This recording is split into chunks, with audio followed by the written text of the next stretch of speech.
What's up, everyone? Paul here from the Hoops Crew to go through with you the round 14 recipient of Nuff of the week.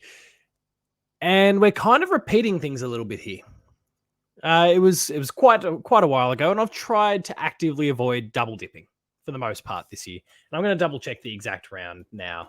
But the AFL umpires, they've been a constant source of discussion this season. There's been so many different facets to the way they're involved in the game that have been discussed, whether it's live changes to rules throughout the season and them having to act on them, to poor decisions.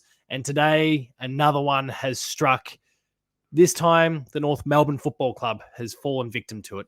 And look, we've seen these in the past, and Adelaide supporters out there, right? Nice to see you've been copping a hammering from the umpires in the last 12 months at really key points in games.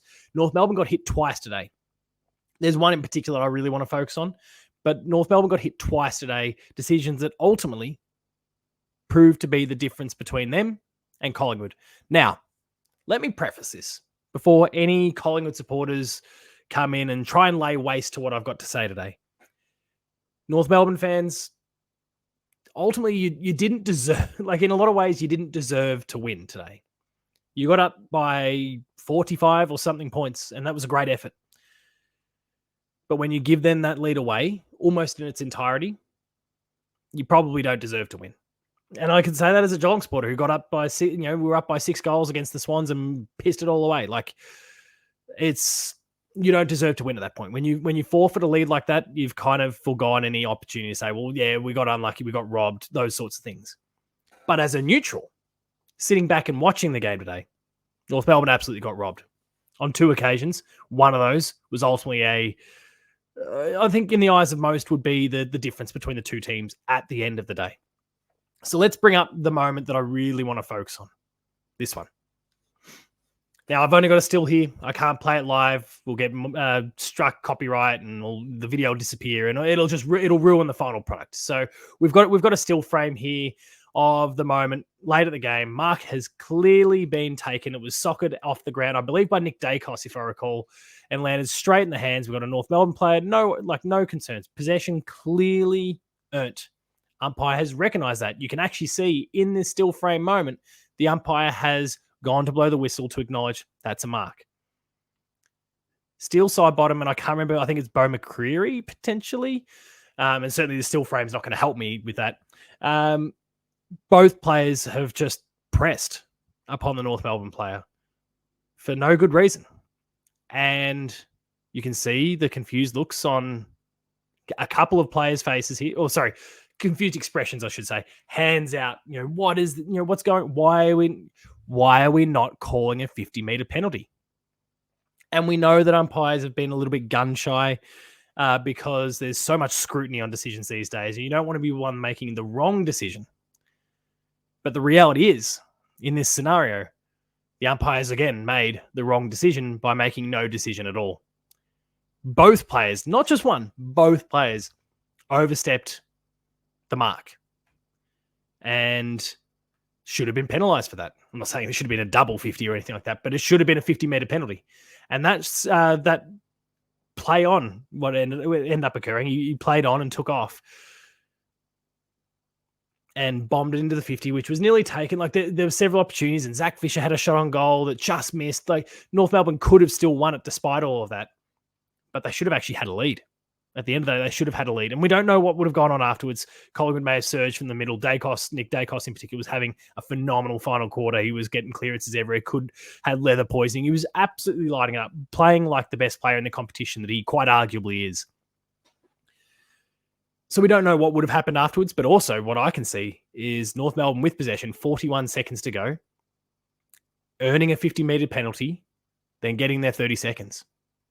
That clock is all but gone. And assuming the ball goes between the big sticks, which again is another assumption in this scenario, the game's done. You're talking about a shot on goal from perhaps 25 meters out, 30 meters out maybe. Something that any AFL player, whether they're a key position player, whether a midfielder or even a defender, should be expected to just slot 99 times out of 100. They should be. We know the realities, but they should be.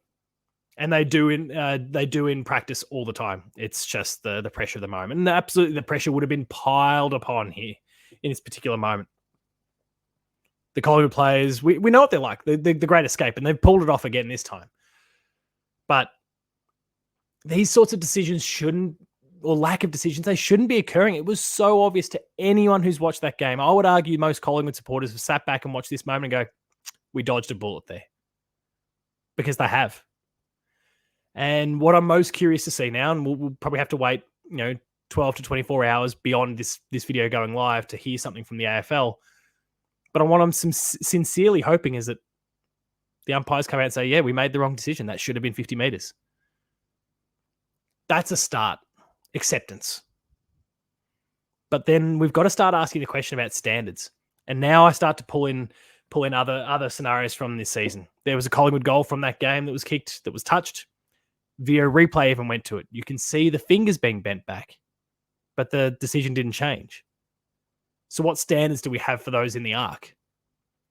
Then, and I referenced Adelaide supporters early on, but Adelaide supporters have copped it from pillar to post from a whole range of different decisions over the course of the last 12 months, beginning kind of with the final moments of their final game of the season last year to several others over the course of this year that have cost them as well.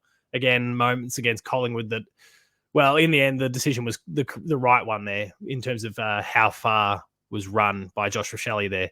But they've fallen victim to very hard calls from umpires at very important junctures in a match. And I feel for them. I feel for North Melbourne here. This one, like North Melbourne, absolutely deserved that free kick. They deserved the shot on goal. And, should have won. I'm not going to go out and say deserved to, because we can even look at the scoreline here, and it ended up being 19-4, 118 to 18-11, 119. Like, North Melbourne had significantly fewer shots on goal in the end. 23 shots to 29. But they should have won the match. They were robbed in a lot of ways. And I feel for North Melbourne supporters. And then I just sit back and I wonder what is going on with the decision-making from umpires. If we check this game at the door and just focus on what is going on in this competition at the moment, the umpiring, the standards of the umpiring is so poor right now. And we know that we've got some great umpires that are out there, and they're doing the best they possibly can in a very, very difficult circumstance. And I am mindful of that. And I know that some people will think, oh, yeah, now it's kind of excuse making that gets made by the AFL, or when players speak about it or coaches speak about it, they go, they've got a very difficult job. They do have an unbelievably difficult job. This is a 360-degree game. There are so many very small ways that players can make mistakes in this game and deserve to be punished for it. And you just can't see it. Like, you've got 4 umpires on the ground and there's still blind spots.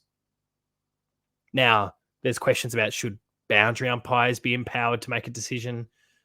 Should goal umpires be empowered to make decisions when appropriate as well? And, defining what those are is obviously going to be super important if that's the case. But right now, we're still getting very poor decisions or lack of decisions being made. And it's not okay. North supporters, I feel so bad for you. This was your chance to get your second win for the season and to knock off a really high-quality team. I think it was going to be really important for this young, developing list. And that was robbed of you. Again, you shouldn't have coughed up an 8-goal lead. But you're also a young team and these things happen. And Collingwood is Collingwood. We know what Collingwood can do. And they did it again. But they were dudded by the umpires here.